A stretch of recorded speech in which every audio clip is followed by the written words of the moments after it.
Hello ladies and gentlemen, and welcome to The Right Opinion, the home of a twat with too much free time. And autumn. It's not far away now, and soon I'm sure that we will be basking in the autumn leaves like the outdoorsy people we are. However, for the moment, you've probably chosen to delay your joyous pastimes and watch this video, in which we will discuss a curious comment that was brought to my attention recently, and the interesting rabbit hole it can take us down. Security online is something that a lot of us value as a personal liberty for our privacy and our safety. In the last decade, security online has taken multiple steps forward, but as large platforms are taking steps to protect their users, hackers are never too far behind, always looking for methods to stir up trouble, whether that's attempting to obtain user data or merely hijack someone's account for comedic purposes. Plenty of sites have encountered data breaches, and it's an unfortunate hazard that some are clearly ill-prepared for. However, as much as hackers obtaining user data justifiably causes concern on a macro basis, I think people are much more protective over the possession of their personal accounts. Because our personal accounts, regardless of size or influence, often pertain great personal value to us as a platform that can represent our thoughts, feelings, and even our creative ventures. It's a piece of us. That sort of thing can definitely be exemplified with one's YouTube account. Now, of course, many people merely create YouTube accounts for the purposes of commenting, subscribing, and following content. However, for many people, a YouTube account allows us to express ourselves. And even if we're projecting our content towards a large audience, it's still a product which feels deeply intimate to us, which is why people care about others when they have their channels unnecessarily terminated or restricted. We like to think that all in all, YouTube, in spite of their flaws, have a grip on keeping their accounts secure. However, when you look at their track record, this could be called into contention. I understand why you're wondering that the investigation resulted that no hijacking activity happened on the channel. However, I can assure you that our internal team carefully investigated this and didn't found any. Didn't found any. Over the last few years, many creators have reported their channels stolen and subsequently used for less than dignified purposes. In fact, it seems to be an overwhelmingly common occurrence for many users. Now, when you have so many channels on a website like YouTube, it seems inevitable that some accounts will be hacked or stolen. But today we're looking at an issue that transcends a few occurrences and outlines a trend which appears pervasive on the platform and encompassed by one account, which went by the name of Logan. If you follow any smaller creators, you'll have almost definitely seen this line of text in their comments section. I can without a doubt say it's the widest spread comment I've ever seen, but it's so much more malicious than it seems on the surface. In the small YouTuber world, attention and friends can be hard to come by. So when you're uploading content, it's easy to be particularly receptive to anybody who may provide you with attention, especially larger channels. However, for anyone who does have experience with being a smaller creator, you'll know that you have to regularly deal with comments that from a cursory perspective seem fairly friendly, but often just reflect a veiled attempt to gain subscribers from inexperienced users.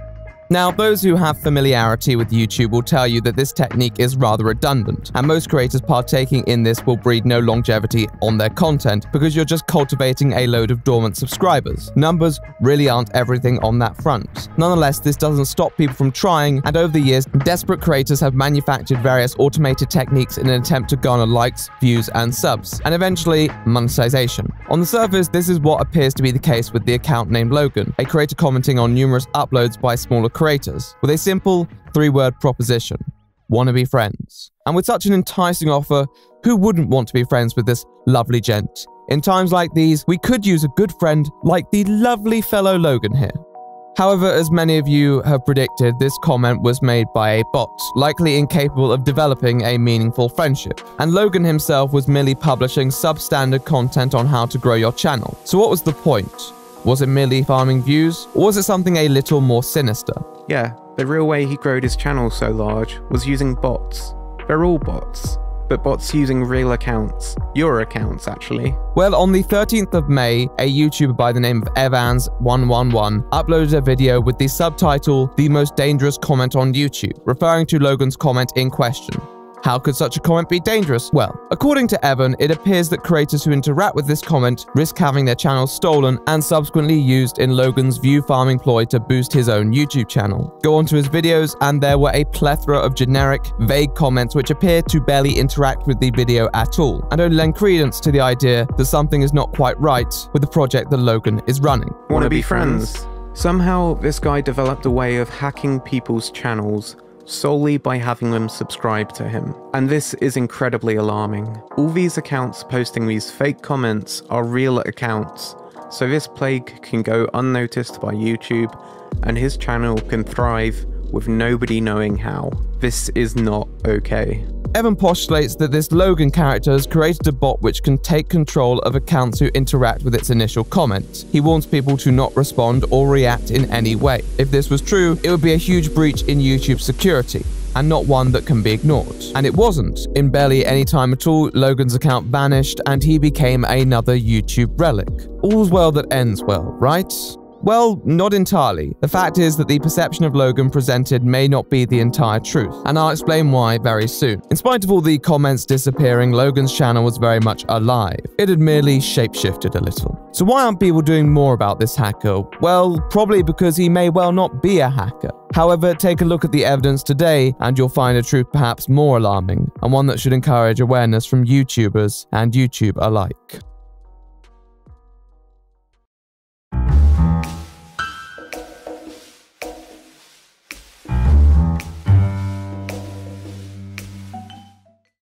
So to commence this interesting tale, we need to go back a few months, to a time when your boy TRO was a wide-eyed nipper who could still leave his house for leisure purposes. Yes, in early 2020, I was dealing with an issue that I considered mostly internal at the time. However, this led me to investigate channels which I considered compromised. However, one comment that appeared on multiple uploads was a comment by a channel named Tem. If you're wondering this character's relevance, all will be revealed. When I clicked on Tem's channel, I was greeted by a similar video to that which was documented by Evans. In fact, the format was identical, the only thing different was the name. Yo, what is going on guys, my name is Tamar, and in this video I'm gonna be showing you guys how to grow your YouTube channel just like I did.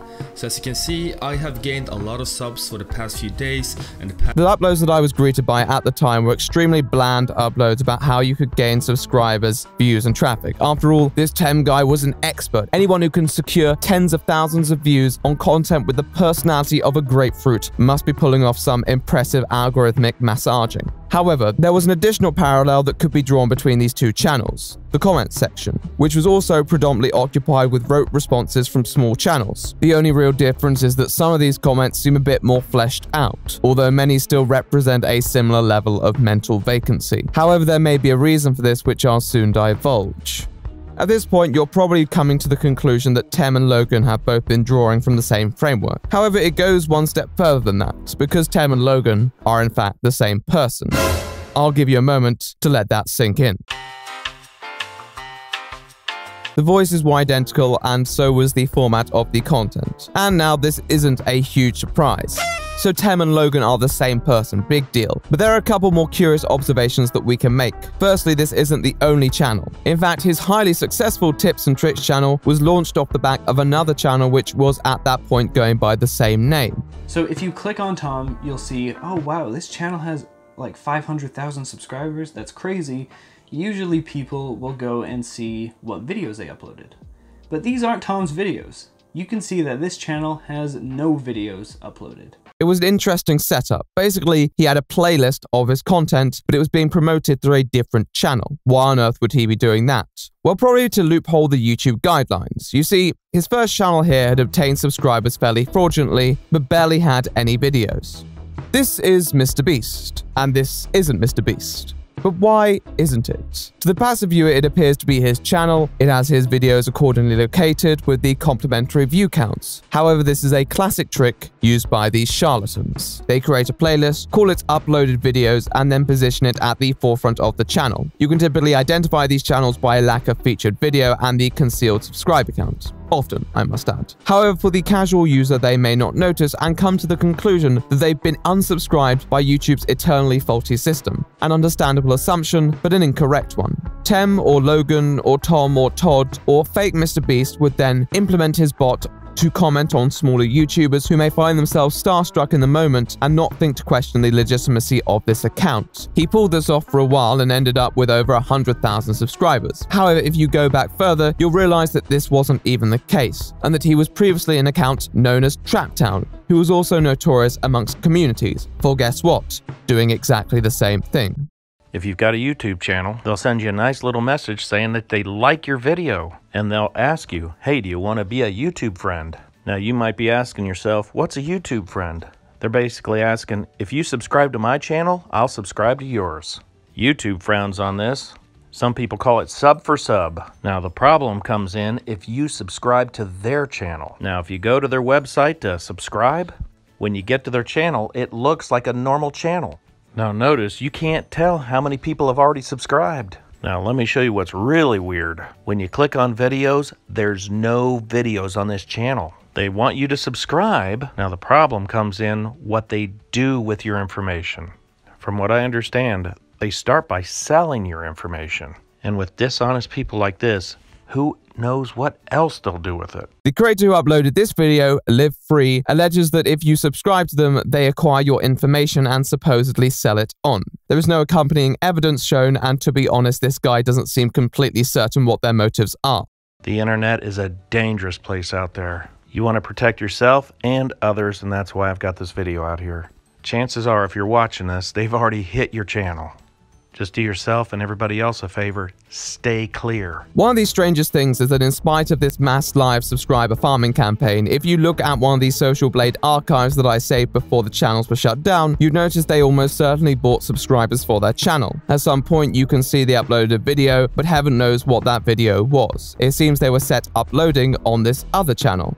So after he had accrued enough subscribers, Tem decided to launch his channel where he provides rather useless advice for the budding creator. Now for most people, when they want to create a new channel, they would just create it, right? Well, not here. In fact, I saved an old archive of the channel listing which Tem subsequently purchased. Before this, it was a channel by the name of Xerox, who had just over 2,500 subscribers and had the channel on the market for $200. So as we understand, Tem bought a channel worth $200 who had 2,500 subscribers to launch his channel, which he'd promote using the 150,000 subscriber channel. So why would a person fork out a couple hundred for a channel which appeared no different to a clean slate? 2 words: monetization enabled. A few years back, YouTube restricted monetization so that only channels above a certain threshold of subscribers and watch time could apply for monetization. Now, if you were to acquire views through fraudulent methods, this may be identified when one applies for monetization. So by obtaining some real subscribers and then buying this second pre-monetized channel, it allows Tem to promote monetized content and make the methods appear more above board. However, it's just a rather elaborate ploy to bypass the protections that YouTube have in place for this.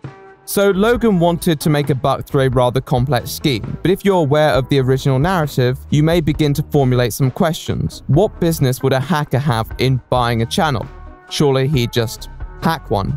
And to that, my friends, I'd say, good question. Well, let's see if we can crack this confusing case.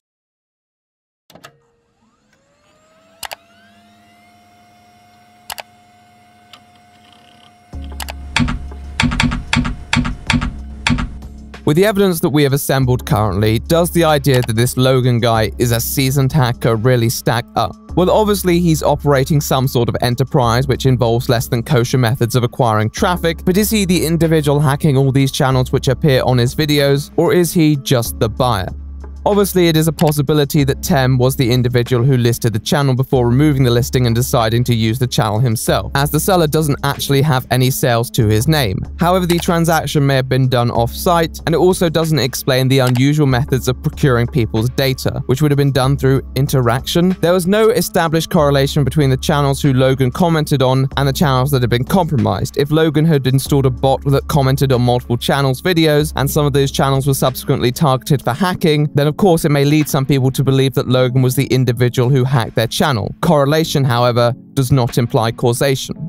Nonetheless, it seems an exceptionally strange system being run by this mysterious character, and he had developed a comment bot, so he must have a degree of technical proficiency, unless it wasn't his, which it may not have been. As if this project wasn't complex enough as it was, around the time that Tem's videos concerning channel growth were released, there was another person by the name of the Comical Canadian, who uploaded videos with nearly identical titles and thumbnails. The Comical Canadian's channel was focused around gaming, however he was also notorious amongst smaller creators for operating a similar comment bot, as well as allegedly conducting spam streams in an attempt to solicit subscriptions and money from unsuspecting users. So this guy is not only scamming people out of their money, I mean, I guess if you donate to him, you know, whatever, but he's constantly got all this like fake giveaway, fake shout out, well maybe not fake shout out, I haven't done enough research into him, but fake giveaways right? And these kids that are watching him are probably only like 10. You know, it pisses me off when I see someone like this scamming little kids out of their money. In an interview with another small creator, he states that he'd been conducting business the way he has for financial benefit, and I suppose it makes sense. This then ties back to our friend Vaxi or Logan, who is using a similar technique, with a few, well, giveaways. If we look here, in one of these videos by Vaxi himself, he mentions a Fortnite code Canadian. Remember to type in code Canadian in the Fortnite item shop and subscribe and hit the bell so I can send you a gift. And remember, the comical Canadian was using an interesting code back in the day, about a month ago. Oh, code Canadian. It's the same guy. However, once again, it doesn't seem like much hacking comes into it. I don't know how much he made from this method, and I never had the privilege of watching his streams in action, but it's possible that this bloke alongside Timothy had been reinvesting their money into new get-rich-quick schemes, which they run as long as they can until YouTube notices these antics. It's smash-and-grab content creation. Another creator, Timeworks, made a good video on his theory for why they're doing it, which comes down to the value of channels. Yeah, this is a subscriber farm. They're growing channels, gaining hundreds of thousands of subscribers, and then I would assume selling the channels for a profit. More recently, we've heard of people hacking channels and then selling them, but this is a more efficient way because no one's actually getting harmed here.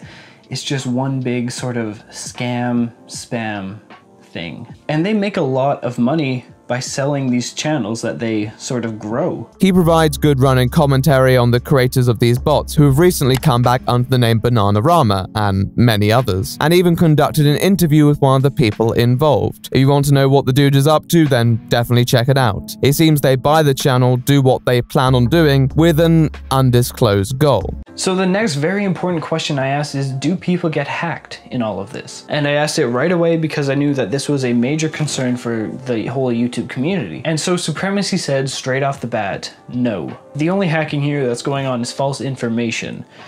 So he did mention some other people like Evans, who was mentioned in the whole Logan wannabe friend situation. So he said that Optimus was lying for clout, Evans is confusing, and so he went on to defend a bunch of things why they do not hack your channel. Now, of course, they could be lying to you. I personally don't think they actually do, but you know, they lie to you when they say want to be friends. So this actually could be a lie, I don't know. Do you know what happens to channels when it's done being used? Because the Vaxi channel is sort of off doing its whole looped live stream thing, so like, do they actually sell the channels? That's what I was trying to get at. Why is Vaxi off doing something else now? And they didn't answer. And that's where the interview sort of ended. Now, that would explain a majority of the shenanigans utilized by this curious couple. However, we can't necessarily ignore the fact that hacking has been involved somewhere. When you look at the comments on the uploads, these are not just phantom accounts that were never occupied by anyone real. These were not merely bots. These are real people who make real content having their accounts hijacked on an unprecedented scale. However, it doesn't stop there, because then we need to take a look at that $200 transaction that Tem made. Now, on the surface, there's not too much to say. There was a channel up for sale, someone bought it, no questions, eh? Well, there are a few quibbles that one might raise.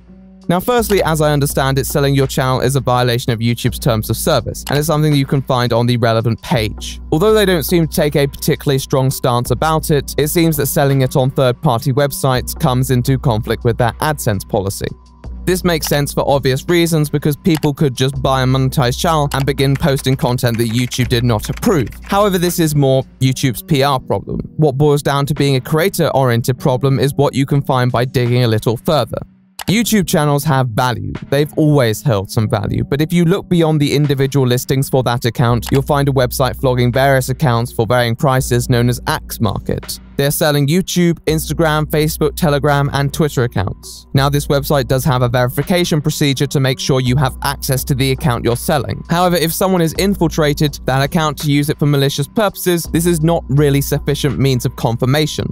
One of the most expensive listings, a wrestling channel with just under 500,000 subscribers, has one comment which informs people that the channel has been hacked. This does not necessarily mean the channel was hacked, though it's certainly not a good omen. On top of this, a fair few listings have the disclaimer that there was no confirmation provided at all, which confuses me as to why there's even a listing in that instance. Some posters on these sites seem to have multiple listings, many of them thematically dissonant, not the sort of channels that one would merely feel like selling at once. The website also has a feature where you can notify them that the channel is yours and you want to delete the listing. However, unless you're made aware prior to the sale, then you would never know to react. And even then, it would rely on you deducing that your channel's been hacked and was being sold, and then finding the marketplace. Channels with an online presence that may boost their algorithmic potential can be very profitable, particularly ones which have monetization enabled, because as mentioned earlier, it is now a non-inclusive feature. So people wanting to have that boost, people like Tem, will obviously see the appeal in these websites. For example, the person who purchased a channel by the name of TBBAP, otherwise known as Two Best Brothers Bitch About Ponies. They were highly unsatisfied with their purchase because after a few weeks they lost access to the account. Why was this? Well, it's because the channels were stolen from a large group of creators who actually had the clout to attract YouTube's attention, and after a month they managed to regain ownership of what was rightfully theirs, which obviously upset the buyer. My heart does weep. Many creators will never possess this privilege, and with YouTube's policy making pre-established monetized channels more lucrative and important than ever, scammers are attempting to take advantage of this business, and then flogging these channels online to clients like Tem who want a shortcut to stardom. The strange thing is, I don't have a problem with people selling their channels on principle. Although I do see why it's against the terms of service, it makes complete sense. There's no way that YouTube would be able to universally enforce such a policy. So the best thing that they can do is focus on those whose accounts have been compromised and work towards recovering them, right? Well.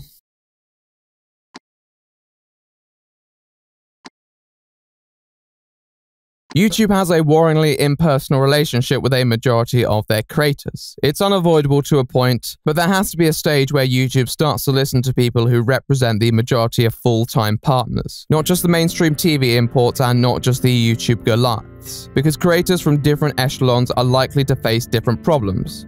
A lot of scammers tend to benefit most off small channels, mainly because they're the ones that you can seize with the fewest repercussions. The creators are more unacquainted with the particularities of YouTube, thus making them more vulnerable, and once they've lost their channels, they have much less power to bring it to YouTube's attention. A lot of these channels tend to be inactive as well, which means the creator may not even be paying attention to what happens with it. However, more than enough times a channel is targeted which involves a somewhat influential YouTuber, or an individual who is part of a great community which will amplify their endeavor. Then sent me an email asking for a lot of information, which I then provided to give them for every single channel for my Toon, Troon and Froon channel, in the hopes that they would actually use that information and do something with it, because I felt like if you're going to ask for it, you're probably going to do something with it. Well, they sent that email on August 24th, and it's now the 5th of September.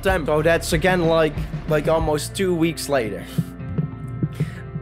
Why are you gonna ask for something and make me do all that work, which I would obviously be happy to do, and then you don't do something with it? It confuses me so much, and it frustrates the hell out of me. I could explore the numerous anecdotes which tell us about the issue and how YouTube handled it. However, the most notable example from the last 12 months was a creator by the name of Megan Reeks, a beauty YouTuber with over 2 million subscribers. In a series of videos, she speaks about an ordeal which involved her channels being stolen and YouTube's somewhat sloppy approach to the situation, which honestly may have been deserving of a separate video in itself.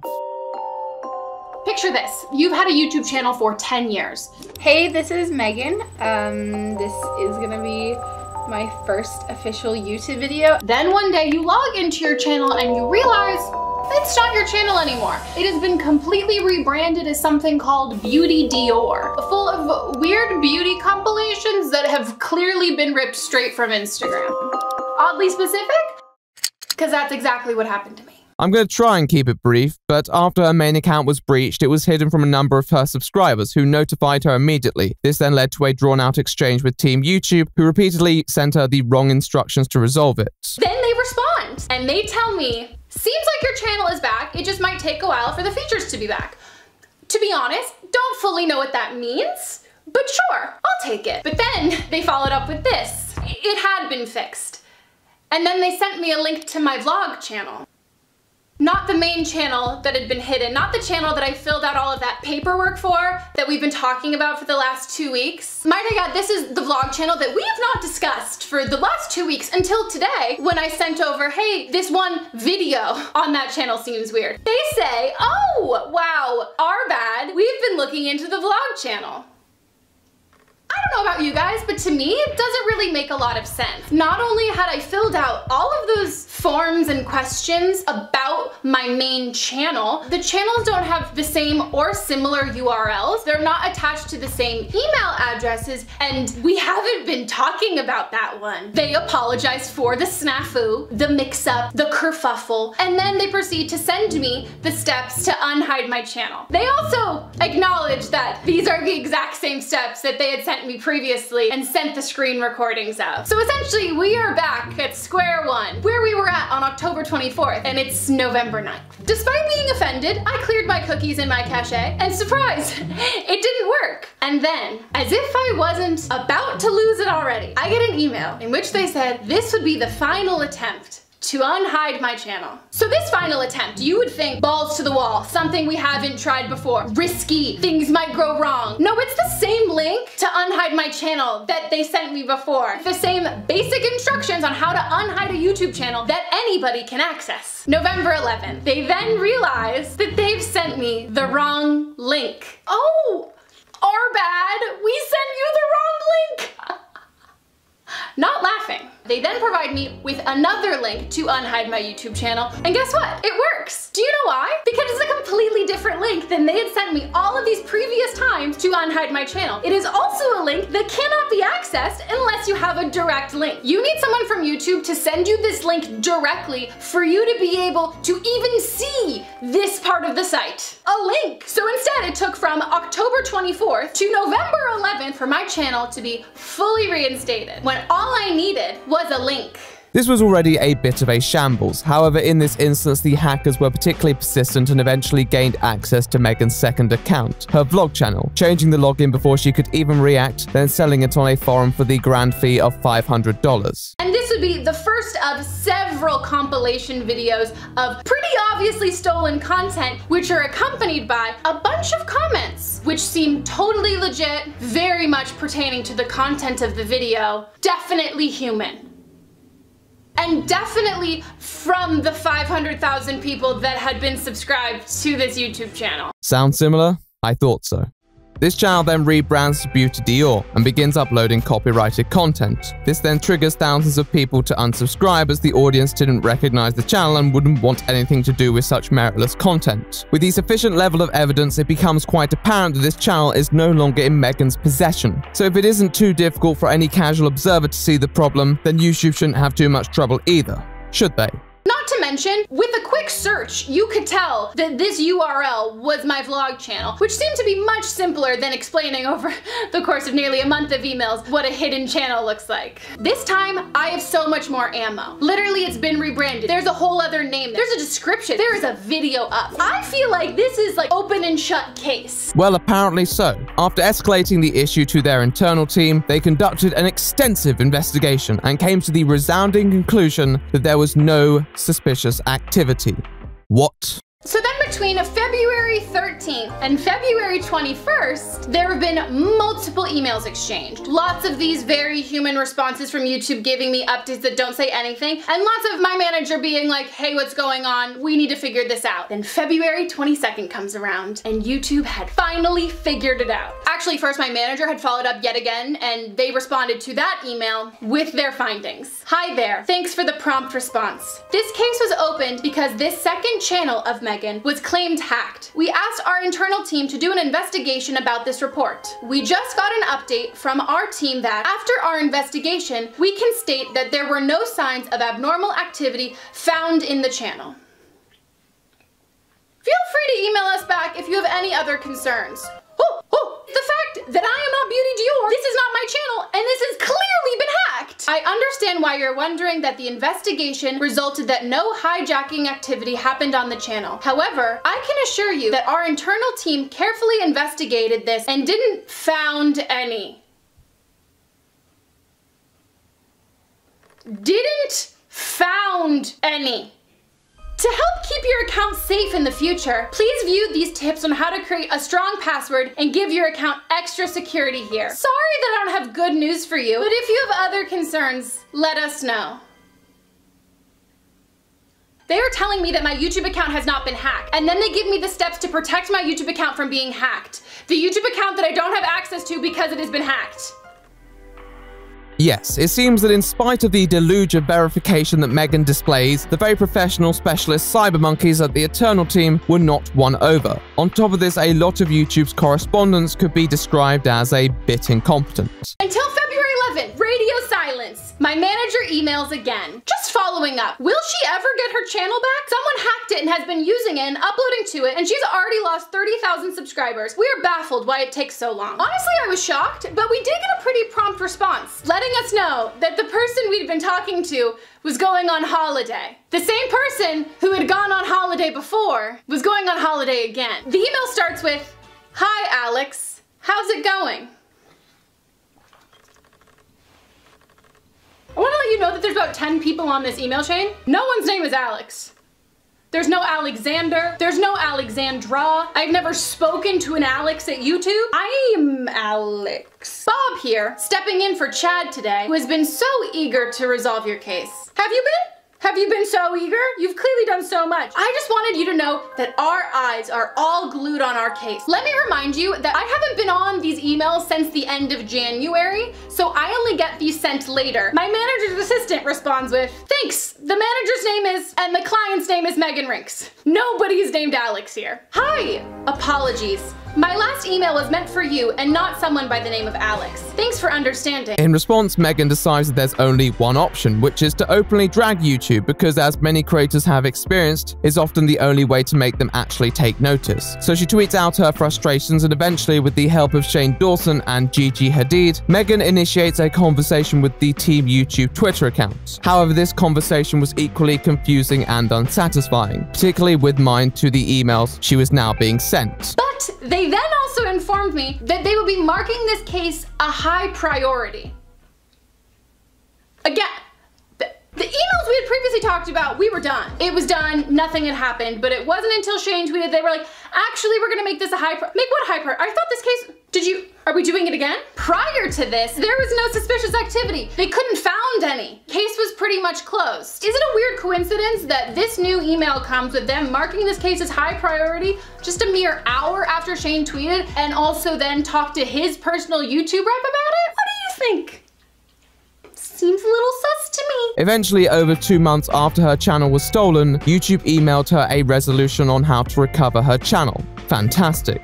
Well, not quite. You see, there was a catch. Hi there. I hope you're having a good day in spite of the issue you're having with your channel. My name is Tim, and I'll be working on your case for the time being. To get started, we need these information from you in order for us to transfer the channel ownership back to you. Why weren't these steps going on before? This is the legal template, and we would really appreciate if you can fill this out soonest for us to start the process of transferring your channel to your new email address. I'm sorry, fast for you, because you took months to do this, and also you had given up. You can transfer an account back to me and you weren't even gonna tell me? Are you kidding? Personal Google account / email address. Please provide the email address. If you have it, enter address or link. This account cannot already have a channel on it. Please certify that you're the owner of this channel. Please certify that you have the commercial use rights to all content contained on the account. Please certify there are no ongoing outstanding debts, arrangements, or contractual obligations still pending regarding this channel. It's definitely stolen content, but I didn't steal it. Please certify that you're understanding that we will delete personal data associated with the original channel prior to transfer. That includes the following: private videos, private and unlisted playlists. All of my videos are private. You're just gonna delete them? Why? To the extent permitted by applicable law, I agree to defend, indemnify, and hold harmless YouTube and parent corporation, officers, directors, employees, and agents for and against any all claims, damages, obligations, losses, liabilities, costs, or debt and expenses, including but not limited to attorney fees arising from the content on this channel, the users of this account, and or any claim that my content caused damage to a third party. This defense and indemnification obligation will survive these terms and my use of the YouTube service. So if you didn't catch that, the email YouTube just sent is that I can have my channel now transferred over to me. I just have to agree to not sue them, and also I can't have any of the videos that were privated. Which is all of them. Literally why? I don't want Beauty to Yours videos. However, it wasn't really much of a catch, because as she would later observe, such an email could not possibly be legally binding for a multitude of reasons. So the video goes live, and there's a load more debauchery, which I shan't delve into. If you want to watch the videos, you know where to find them. So after the video and after all the publicity, YouTube manages to scramble together 2 options, presented to Megan in a phone call. The first option being that as the hacker has deleted all the videos, videos, Megan can send them all her old videos and YouTube will upload them all at once following the restoration of the channel. Megan can't really agree to this option as she doesn't have her old uploads. YouTube was her archive for that content. So the second option, yes. This one being that YouTube can delete the channel and let Megan make a new one, an option which Megan doesn't seem particularly thrilled by. How is that helping? Also, again, I don't really have plans on uploading to this channel. I just want the videos. Would I love if the channel was intact with the videos there?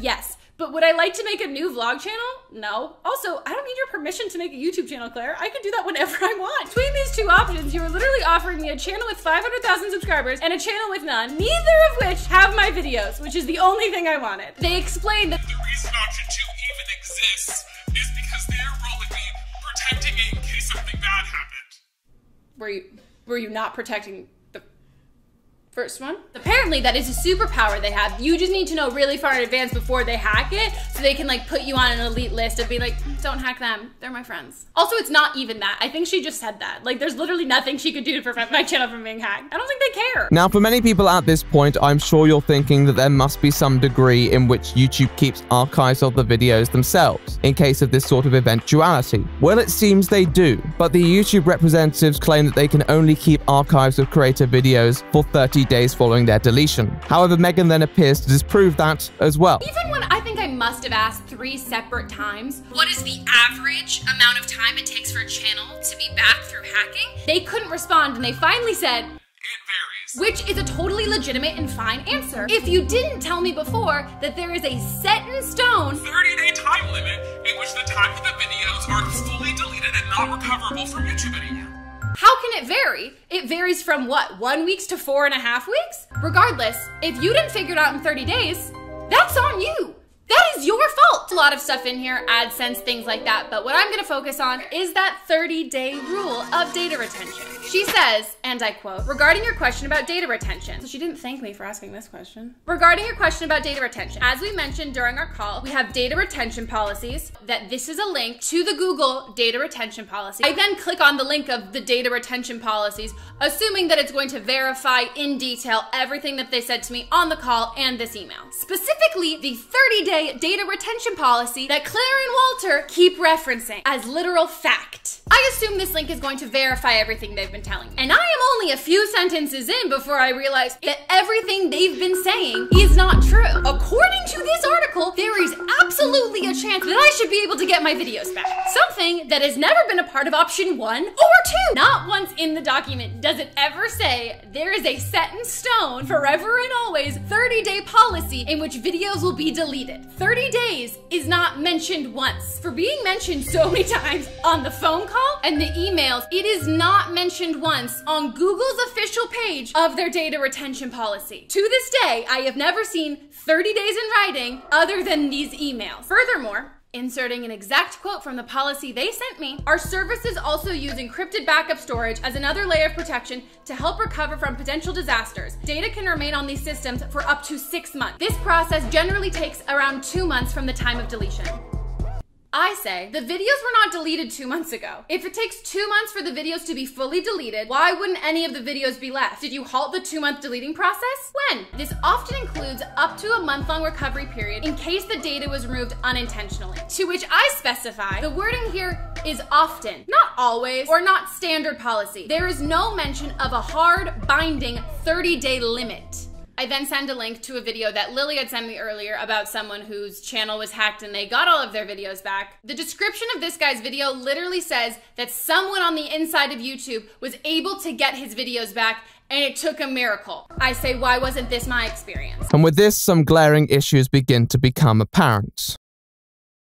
Why did it take so long for my channel to be investigated, only to be resulted in no hijacking? Why did YouTube just now tell me that this 30-day time limit, when this is such pertinent information if I'm frantically trying to recover my YouTube videos? And that has always been my #1 priority, is to recover my YouTube videos. If investigating faster would have improved the chances of retaining my entire library of content, why did no one intervene sooner? And why is it not public knowledge? There are multiple pitfalls in YouTube's reaction in response to this situation. However, it boils down to one key problem. That being, simply put, YouTube relies on templates for situations that cannot merely rely on templates. And then Claire jumps right back in and says, "This is a solution-driven call. Let's not focus on the past. Let's move forward. Options. Let's find a solution. Let's move forward. Let's not dwell on the past. The past was so frustrating and upsetting to me, and we want to be happy now. We want a positive relationship with you two." So essentially just trying to deter me from getting more information and asking more questions. Mostly because I'm pretty sure that they also are kind of reading from a template and they can't give me information that I need. Every single question I asked, I never got a straight answer. Anytime that I expressed my frustration and asked a question, the response I would get is, "We're so happy that you can express your feelings. Thank you for sharing that with us." A fair proportion of Megan's second video highlights YouTube attempting and mostly failing to cover for their egregious oversight through vague, evasive language, which provides no information for how on earth, when originally investigating, they found no signs of suspicious activity. In my opinion, this was because their internal team were using a template which had a set of prerequisites to identify what suspicious activity would constitute as, and what occurred on Megan's second channel was not picked up because they didn't know who Megan was. If the crew over at YouTube had even attempted to branch out into basic logic, then they would have identified the problem quickly and dealt with it. The internet is one of the fastest evolving environments, and too often YouTube has shown that they cannot keep up. To add to this, the YouTube creator support team used templates when in contact with Megan, which led to the rather insulting errors and what Megan read into as gaslighting. This then inevitably followed through to the more advanced team members she came into correspondence with, because they clearly didn't know everything which had been said to her previously and thus didn't know how to respond to Megan's comments, which were loaded with her previous experiences. YouTube likes to have a singular narrative which is based on what they know. The problem is that there are just so many people at YouTube who hold different pieces of information to deal with such problems, and the fact that this has been happening for so long and it took a large creator to bring attention to it is unbelievable, yet unsurprising. I am so tired and I'm so exhausted with dealing with all of this stuff, and it's been such a toll on my mental health, especially like, I have to be okay with the fact that I lost my vlog. Like, I have to be okay with it because I need to move on. If I just try and find all of these other like loopholes and things like that, like it's exhausting. Like I need to start the process of getting over it and being okay. In a final video on the situation, Megan states that YouTube has since taken responsibility and apologized for the fiasco, while committing to some serious changes that will be welcome, but they still don't really acknowledge the amplitude of the problem. Hacking isn't a problem that's going to disappear overnight. This problem is going to persist as long as there continues to be people looking to purchase channels with greater financial potential than those which are newly created. And as we've seen, people who are in the business of mass selling channels probably didn't come into possession of them by asking nicely. Maybe YouTube has a better system of identifying this when a person complains about it now, but in times like these, a lot of those voices will not be heard. Additionally, Megan Rinks had a content manager, which is another benefit that many individuals are not privy to. When I emailed them recently about an issue, they asked me to name my content manager, and when I said I didn't have a content manager and that it would be really good to have one, the YouTube representative who I was talking to just straight up asked what a content manager was. When I explained, he redirected me to the Content ID system, which was not thrilling. So unfortunately, I cannot confirm that YouTube's creator support is improving on the template front. YouTube need to get with it. There are too many layers, too much incoherence, and too much impersonality when dealing with creators. As I have said, it's impossible to completely prevent the hacking of channels when there are so many given YouTube's size. But for too long, it was treated with inaction, which has led to a lot of flaws being exposed. They have since been encouraging two-factor authentication, which is definitely a step in the right direction. But I feel that for many creators unfamiliar with the platform, the request will probably fall on deaf ears. A lot of people just don't pay enough attention if it doesn't happen to them, particularly when the channels are only being used as basic comment or like bots. Once again, in spite of the rules against it, it's often hard to notice which channels are using it unless it's really transparent, like with Logan, particularly with YouTube's policy which rounds up subscriber counts now. There are companies that advertise their service, some of which boast that all their accounts are organic and legit. How do you think they obtain those legit accounts? Hell, recently a large creator by the name of Deji ended up in hot water after it was pretty seriously alleged that he botted his way to 10 million subscribers. The evidence was quite convincing and his response left a bit to be desired. You really think I'm that much of a moron? To bot subs? When my views aren't that high, it won't calibrate. It just wouldn't work. It makes no sense. You guys must really think I'm dumb. My IQ level is dumb high, alright? I'm not trying to brag.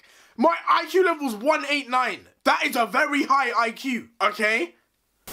Without any real behind-the-scenes technical evidence, you couldn't prove anything to a degree where his channel would face repercussions, particularly given his size. This actually could be a topic for another time, so I'll leave that here.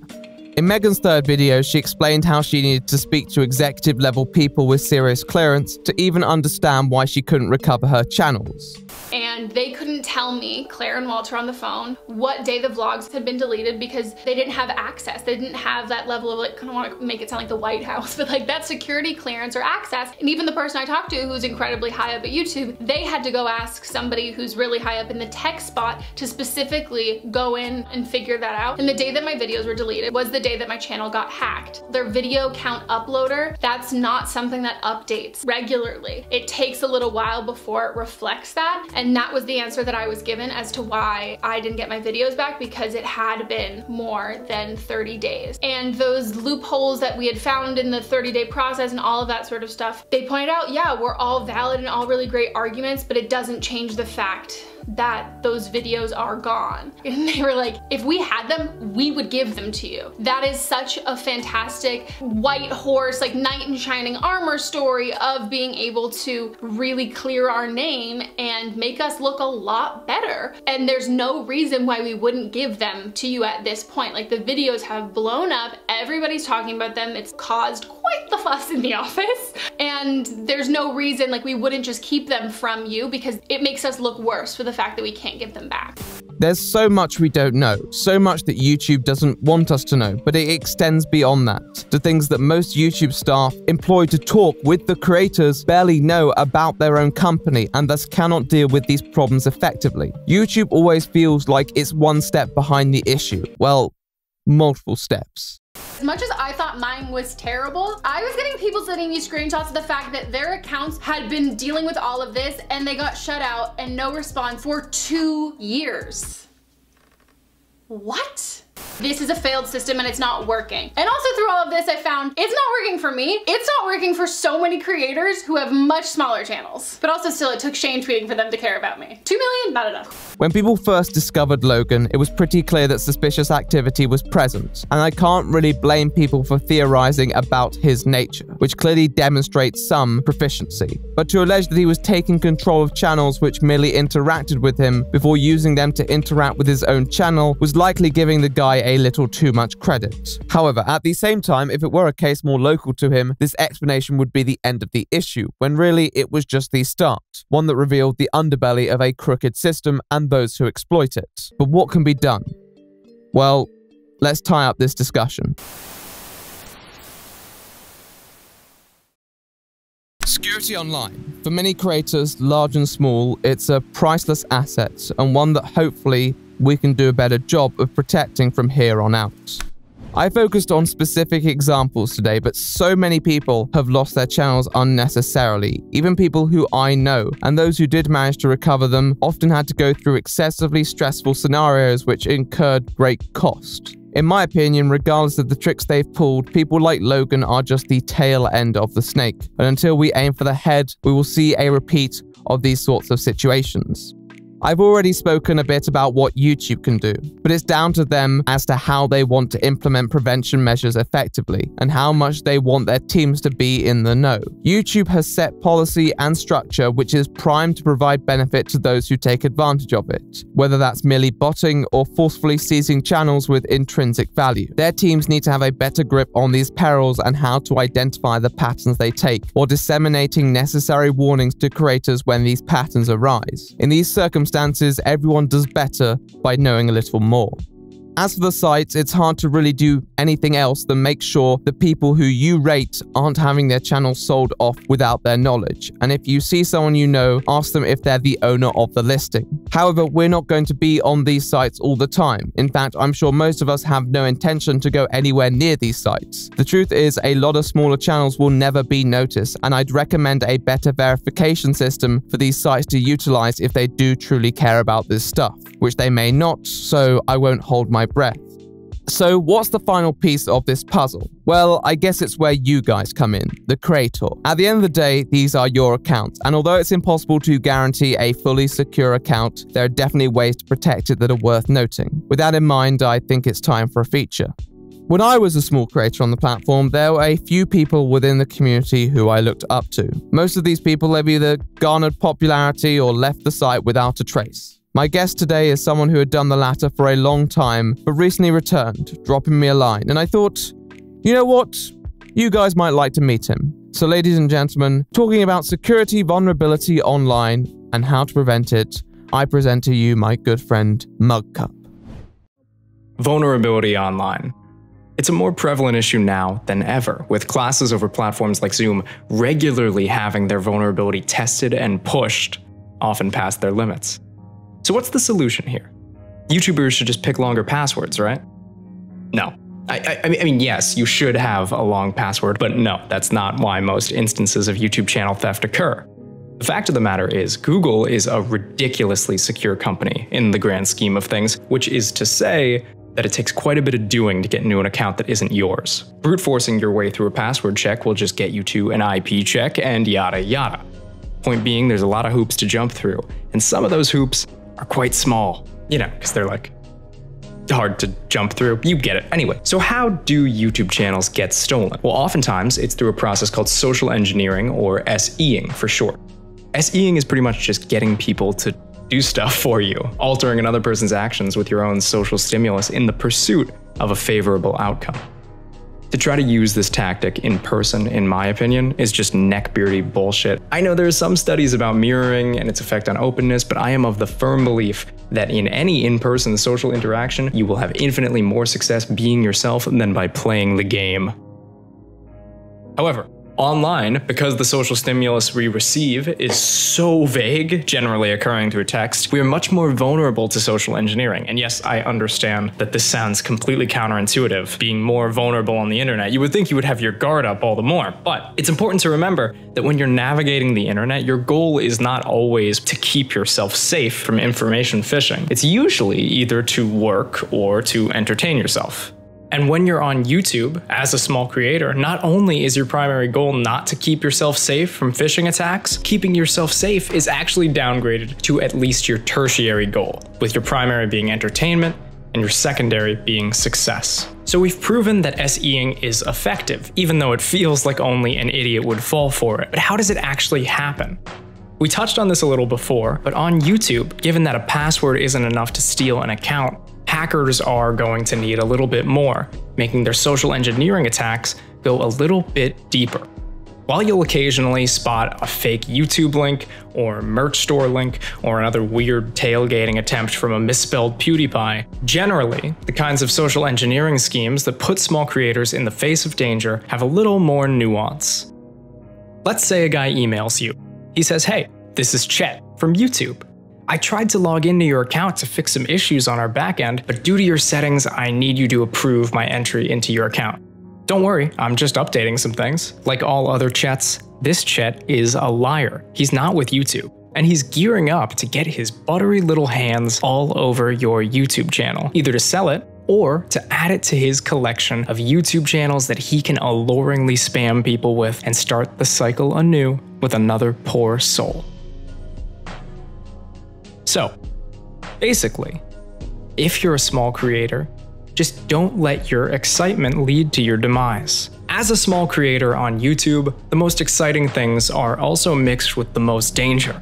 Case in point, sponsorships. They are the best way to make money on this site these days, but they also come with the most risk. Even ignoring all the possible monetary scamming that can occur in these situations, the risk of malware is surprisingly high, as fake companies like PoleBoost and Nexi will attempt to infect YouTubers' computers with remote administration tools, or RATs for short.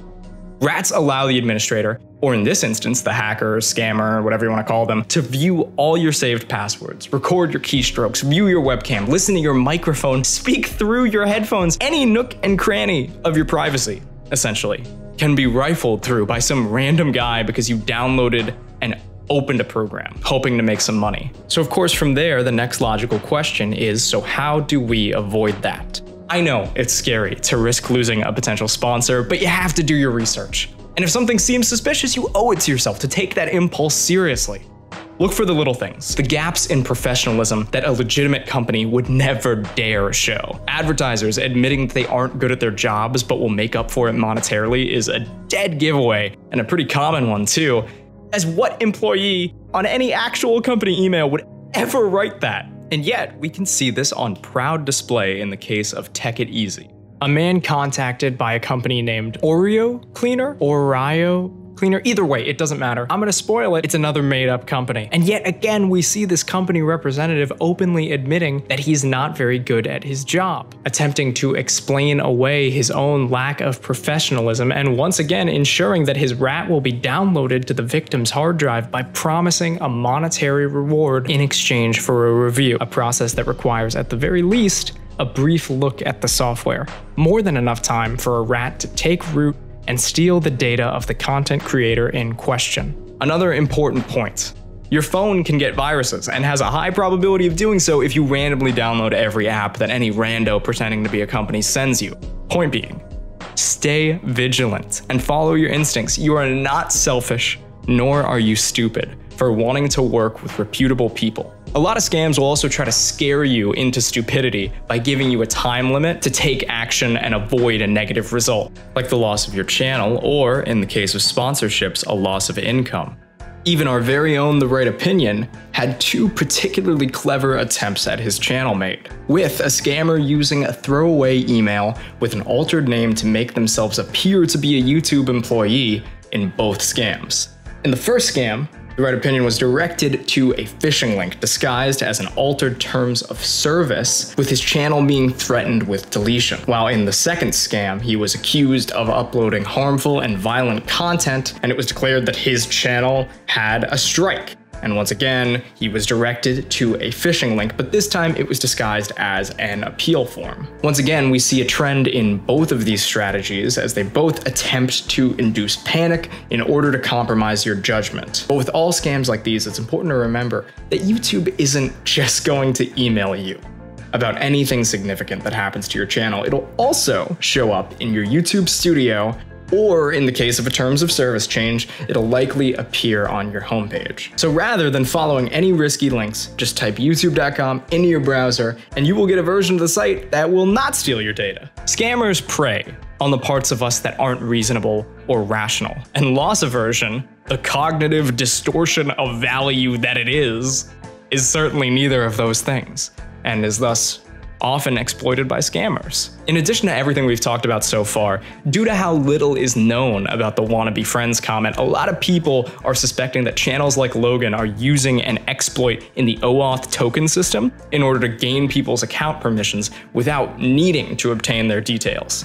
So every time you allow an app to manage your YouTube channel like TubeBuddy or vidIQ, people are currently theorizing that there is an issue with that system. I'm not trying to fearmonger, I'm just trying to make you as aware as possible, because not a lot is known about this particular scam. So long story short, be wary of any app that you provide with permissions to your account right now, as it's being theorized that that system is compromised or compromisable, but who knows for sure. Maybe a hacker, but hopefully not. So to sum it all up, if someone sends you a link, even if it's a slightly misspelled Team YouTube, it's not probably fine. And if you get a sponsorship deal, but it's for a company that you can't find on the internet, or when you do find them, it looks very suspicious, probably avoid that too. And we can definitely get super niche and specific here, but for the sake of not overwhelming you with little things to do on the internet, I'll just condense what I'm saying into a single sentence.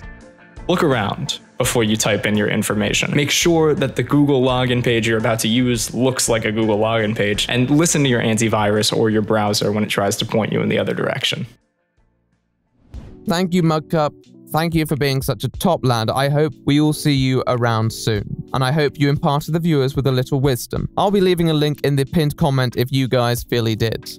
At the start of this video, we were presented with a problem, one which led to certain interpretations which seemed quite serious, but also slightly reductionist and presumptuous. People identified Logan's antics as the problem rather than the symptom. Although it may well be a problem in itself, it's always good to ask a few questions about how someone could play the system in the way that Logan has. All over YouTube, there is an abundance of boilerplate content set up on the foundations of other channels, aiming to acquire the bag through strong clickbait and content that people won't think twice about. What Logan's, or whichever name they go by at this point, intentions are is unclear, but they seem to be a mere cog in a greater system.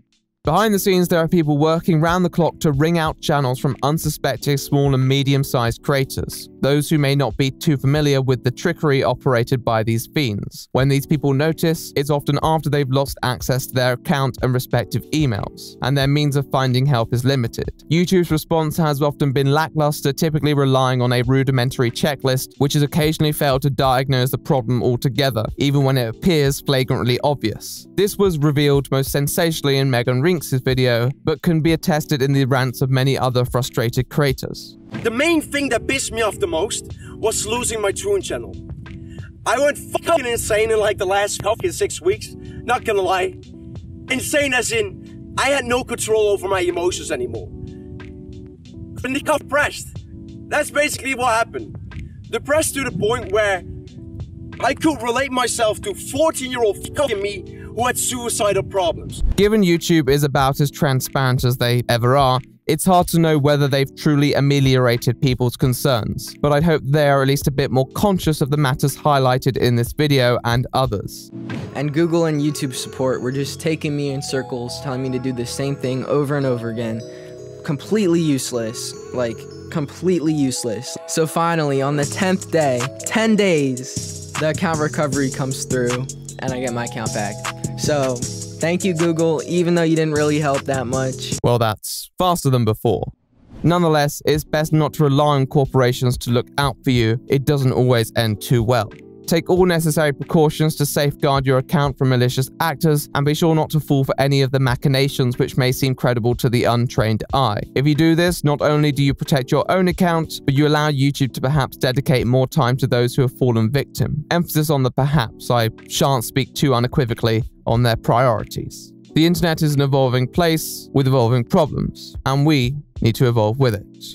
It's strange how a simple question from an appearingly unexceptional account can cause so much concern in a community. That concern is justified, but sometimes misplaced. Sometimes the truth is a little less far-fetched and a little more, well, preventable. So, how secure is your account online? Well, that's down to you. All I'll say is, don't find out the hard way. Before you know it, your account might be transformed into a comment bot, or even worse, a half-assed top 10 compilation channel. That is no way for a man to meet his fate. So yes, guys, that was the video. I hope you really enjoyed it. That was a fun video. Mug Cup, check him out. What a great lad. I love Mug Cup. He's my muggiest cup I know, and he's a legend. So send him some love.